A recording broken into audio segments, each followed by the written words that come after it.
Hi, in this video today I'm going to show you how you can test a touchscreen on your Nintendo Switch 2. What's interesting is on the Nintendo Switch 1 we have a 5-point input. So for example, if I was to put 6 fingers on here and move it around, you will only be able to count 5. 1, 2, 3, 4, 5. If I was to do that again here and put 7, again 1, 2, 3, 4, 5.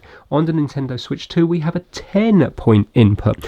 So you want to go down to System Settings and you want to go down to where it says Controllers and Accessories, and we're going to go all the way down to where it says Test Input Devices, and then we're going to go to Test Touch Screen. And right now if I put 10 fingers on and move it, you will be able to count 10 lines. 1, 2, 3, 4, 5, 6, 7, 8, 9, 10. And again, 1, 2, 3, 4, 5, 6, 7, 8, 9, 10.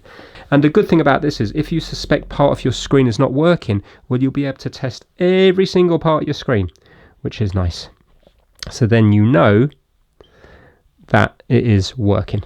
If you go off the screen, it's going to reset itself when it goes back on again. Yeah. Thanks for watching.